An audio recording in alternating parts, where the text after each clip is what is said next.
오늘 하나님께서 우리에게 주시는 말씀은 마태복음 19장 6절 말씀입니다.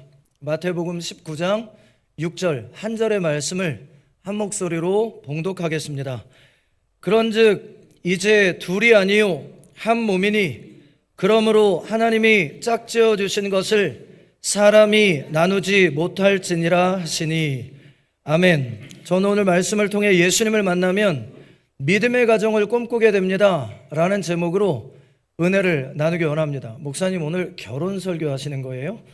이런 느낌이 드는 말씀인데, 예수님께서는 바리새인들에게 오늘 말씀을 통해 교회의 가장 기본 단위가 되는 믿음의 가정에 대해서 말씀을 하십니다.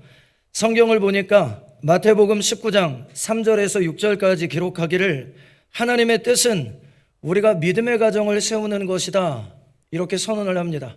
옆에 있는 분들과 함께 한 번 더 인사하겠습니다. 믿음의 가정을 세우시기 바랍니다. 믿음의 가정이 어떤 것인가? 바리새인들이 예수님께 찾아와 질문을 합니다. 그 질문의 내용은 무엇이냐? 아내를 버리는 것이 옳습니까? 이렇게 묻습니다. 성경에 보니까 3절의 기록입니다. 바리새인들이 예수께 나와 그를 시험하여 이르되, 함정에 빠뜨리기 위하여 일부러 질문하는 거죠. 사람이 어떤 이유가 있으면, 여기에 어떤 이유가 있으면의 원어 단어를 살펴보니까 법정에 공식적으로 고소할 만한 잘못이 발견된다면 그 아내를 버리는 것이 옳으니까? 이렇게 물었습니다. 그런데 바리새파에도 여러 종류의 주장을 하는 파가 나뉘어져 있었는데, 특별히 지금 물었던 이 질문을 이야기하고 강조하는 파는 힐렐파, 바리새파 중에서도 힐렐파에 속한 사람들이 어떤 이유로든 법정에 고소할 만한 문제가 배우자에게 발견됐다면 이혼해도 된다라고 주장하는 것입니다. 그런데 삼마이파, 바리새파 중에 삼마이파는 안 된다, 다른 이유로는 안 되고 간음한 죄가 드러났을 때만 이혼이 허락된다, 이렇게 바리새파에서도 주장이 달랐던 거예요. 그러니까 지금 여기에 무엇을 질문하는 거냐면, 당신이 지금 어떤 대답을 하든 상관없이 주장하는 바가 다른 바리새파 사람들로부터 공격을 받을 수밖에 없는 질문을 한 것입니다. 또 하나는 헤롯 안디바, 그가 이복 형의 아내와 사랑에 빠졌잖아요. 예수님 당시에 왕이었습니다. 그런데 두 사람이 다 유부남 유부녀였어요. 그런데 사랑에 빠지는 것 때문에 배우자들과 이혼을 하고 그리고 결혼을 했습니다. 침례 요한이 그거 죄요라고 말하는 것 때문에 죽었습니다. 그러니까 바리새인들이 지금 예수님께 이 질문을 할 이유는 왕에게 또한 죽임을 당할 수도 있는 질문이었습니다. 무서운 질문이죠. 이 질문에 어떻게 답을 하느냐에 따라 사느냐 죽느냐의 문제가 달려있는 질문이었습니다. 그런데 예수님의 대답이 이렇습니다. 4절로 6절에 보니까 올바른 믿음의 가정을 너희가 세우기 원한다면 5가지를 기억하라, 이렇게 예수님이 믿음의 가정, 교회에 대해 말씀을 합니다. 이것은 아마 교회된 순복음 중앙교회 모든 성도님들이 다 마음속에 새기셔야 되는 말씀입니다. 첫 번째 4절에 기록하기를 남자와 여자는 동등한 존재로 창조되었다는 것을 기억하라, 이렇게 말씀하십니다. 어떤 의미냐? 너의 지금 질문이 잘못됐다. 아내를 버린다고 표현했느냐? 예수께서 대답하여 이르시되, 사람을 지으신 이가 본래 그들을 남자와 여자로 지으시고 남자와 여자는 동등한 존재로 지음을 받았다. 그래서 그 남자와 여자를 사람이라고 부른다. 너희는 특별히 누군가가 높고 낮은 것이 아니라 역할이 다른 것임을 기억하고 서로를 존중해야 한다. 아내를 버리는 게 아니다. 이혼이란 서로가 서로에게 버림받는 것이다. 이렇게 예수님이 먼저 말씀하시는 것입니다. 너희가 믿음의 가정을 세우기 위해서는 먼저 기억하라. 남자와 여자가 차별이 있는 존재가 아니라 동등한 존재라는 것을 기억하라, 이렇게 선포하는 것입니다. 또 두 번째 예수님 말씀하십니다. 믿음의 가정을 너희가 세우기 원한다면 기억하라. 부모님을 떠나라는 것입니다. 부모님으로부터 떠나라. 이게 두 번째 믿음의 가정을 세우기 위한 원리입니다. 5절에 말씀하시기를 그러므로 사람이 그 부모를 떠나서, 이게 카탈레입세이라고 하는 원어 단어를 쓰는데 어법상으로 능동형입니다. 능동형은 뭐냐면 내가 노력해야 되는 것을 말하는 것입니다. 말씀하시기를 정서적으로, 물질적으로 네가 부모님으로부터 독립하는 것부터가 믿음의 가정, 기업을 세우기 위한 준비 과정이다, 이렇게 말하는 것입니다. 부모님들이 절대로 자녀를 붙잡아서는 안 되는 이유가 여기에 있습니다. 여러분, 어떤 이유로든 배우자를 잃는 경우에 부모님들은 자녀를 배우자 삼는 경우들이 있습니다. 제가 말씀드렸던 것처럼 저는 과부의 아들로 자랐습니다. 6살 때 아버지가 백혈병으로 돌아가셨습니다. 그리고 어머님은 저를 남편처럼 의지하고 살아오셨습니다. 그런데 상담을 배우기 위해 대학원에 갔더니 믿음의 가정을 이룰 때 가족에게 일어나는 수많은 갈등의 원인이 올바로 정서적으로, 물질적으로 부모로부터 독립하지 못한 자녀들과 부모님 사이에서 벌어진다는 걸 배우게 된 것입니다. 그래서 그때 교수님들께서 뭐라고 말씀하셨냐면, 여러분이 정말 건강한 믿음의 가정을 세우기 원한다면 정서적으로, 물질적으로 부모님으로부터 완전히 독립되는 것이 중요합니다. 여러분들이 부모가 된다면 기억하십시오. 자녀는 당신의 것이 아니라는 것을 기억해야 당신의 자녀가 독립된 하나님의 믿음의 가정으로 세워질 수 있다는 것입니다.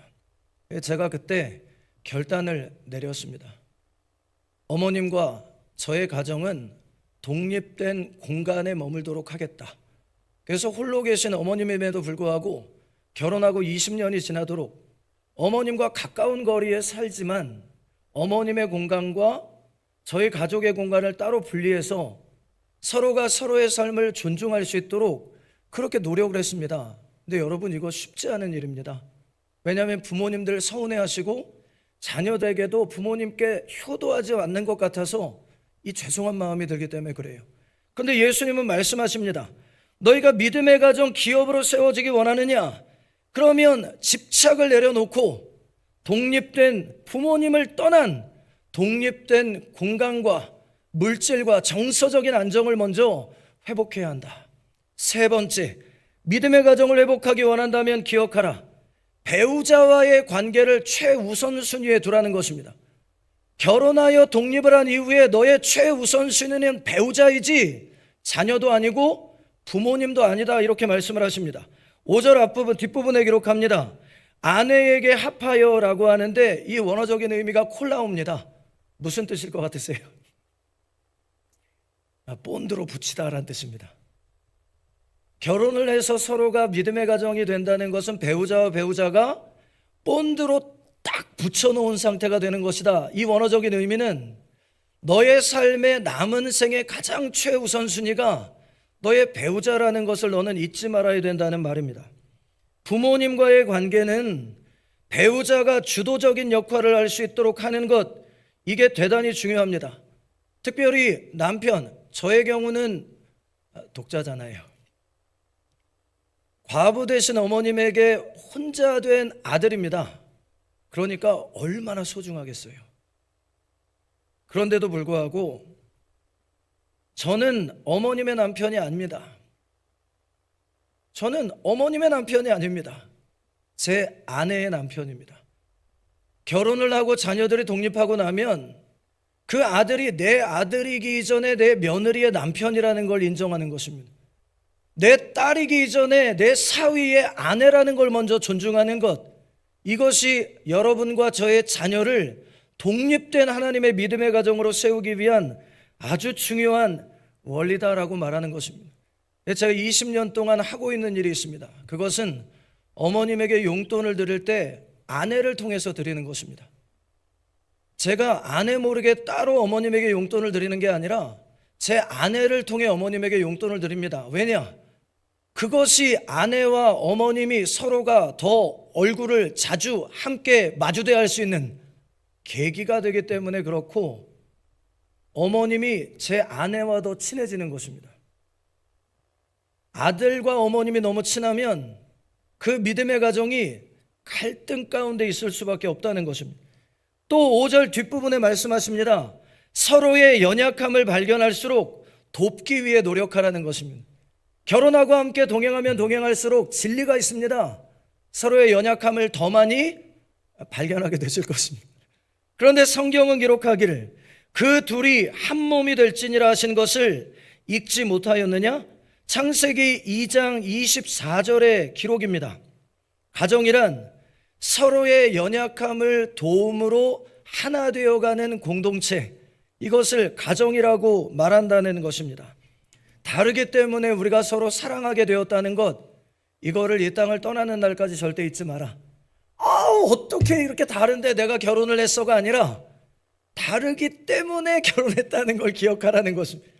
결혼하고 난 후에 이 땅을 떠날 때까지 어떻게 이렇게 같은 마음 되는 게 하나도 없어. 그래서 결혼했다는 것입니다. 그리고 예수님이 믿음의 가정을 세울 것이라면 다섯 번째 기억하라. 가능하다면 믿음의 배우자를 만나기 위해서 노력하라는 것입니다.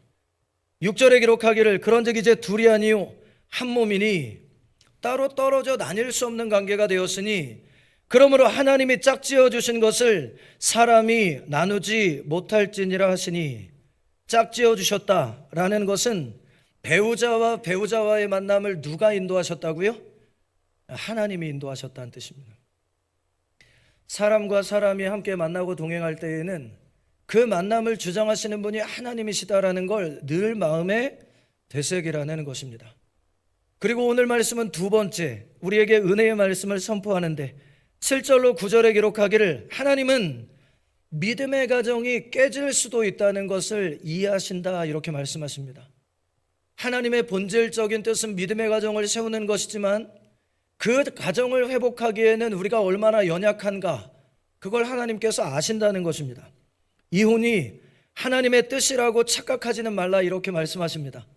너희의 연약함 때문에 믿음의 가정이 깨질 수도 있다는 건 내가 인정한다.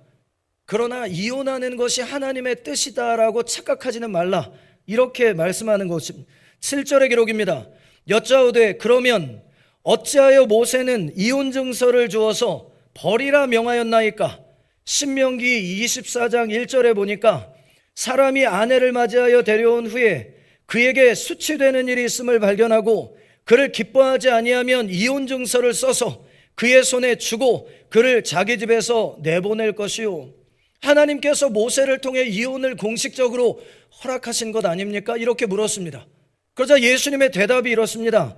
예수께서 이르시되 모세가 너희 마음의 완악함 때문에 아내 버림을 허락하였거니와, 무분별한 이혼으로 인하여 이혼을 당한 여인들이 남은 생을 망가지는 일들이 많이 벌어졌다.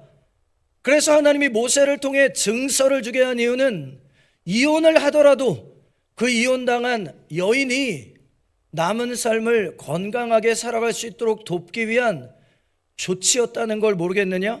본래는 그렇지 아니하니라. 에덴 동산에서 주신 처음 결혼에 대한 하나님의 법에는 이혼이라는 건 없다.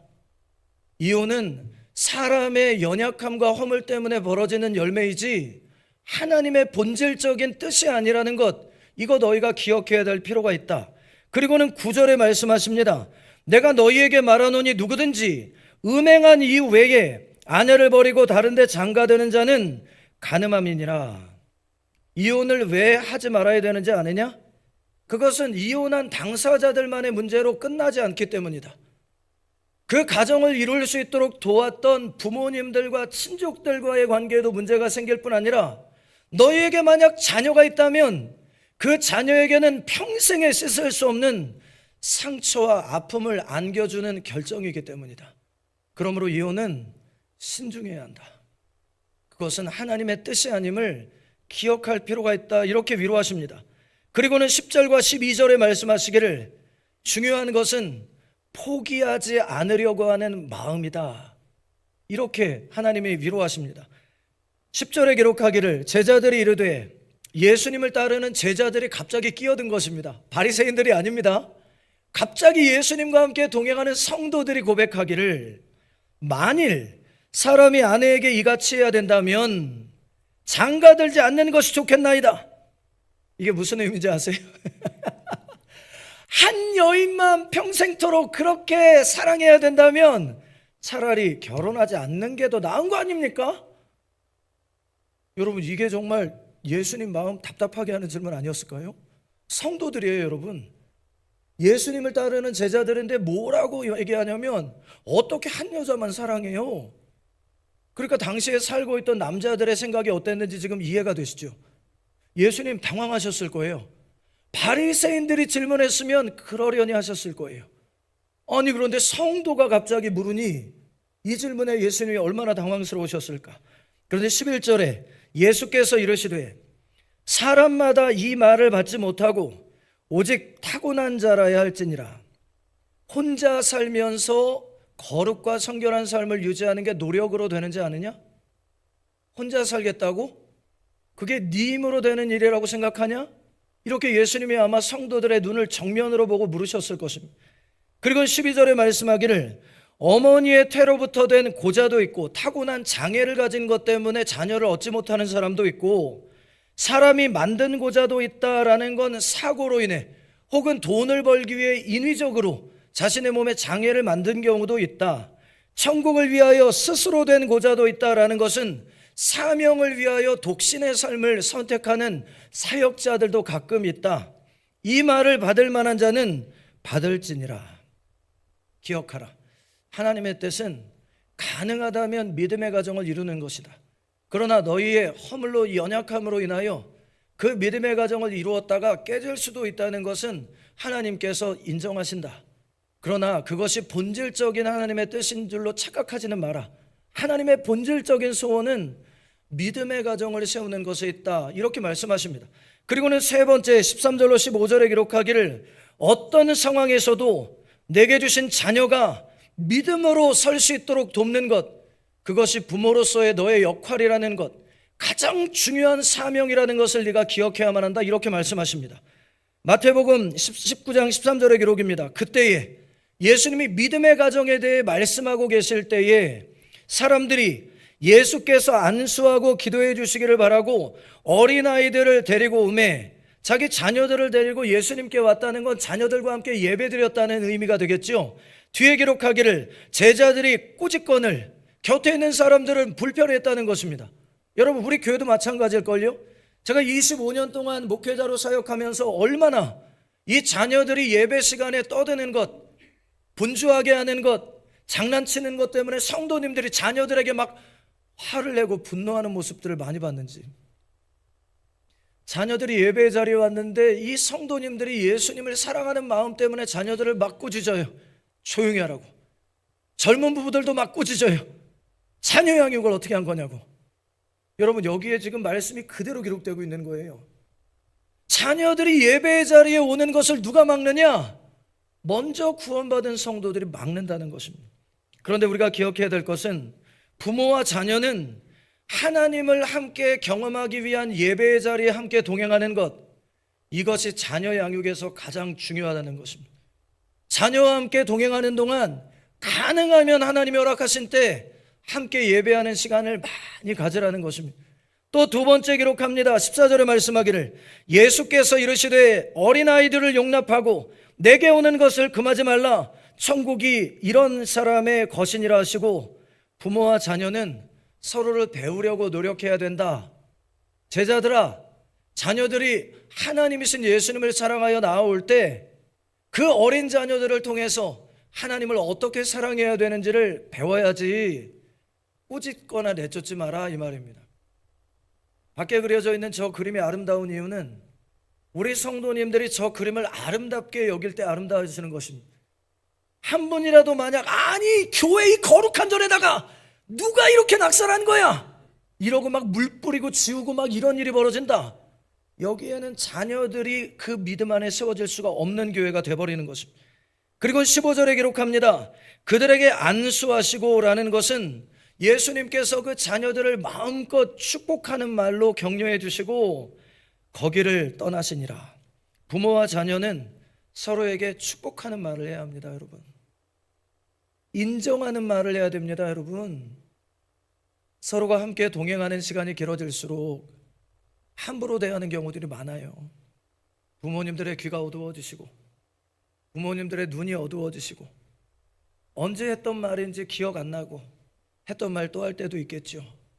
그러나 자녀 여러분, 부모님들께서 우리의 어린 시절 말도 제대로 하지 못할 때 옹알이 할 때에 여러분 우와우와우와를 엄마로 알아들어 주시고 우와우와우와를 밥 먹고 싶다는 얘기로 알아들어 주시고 그런 부모님들이셨잖아요. 부모와 자녀가 서로 함께 동행하는 동안 해야 될 일이 있습니다. 그것은 서로에게 하나님이 얼마나 곁에 가까이 계신지를 기억하게 해드리는 것.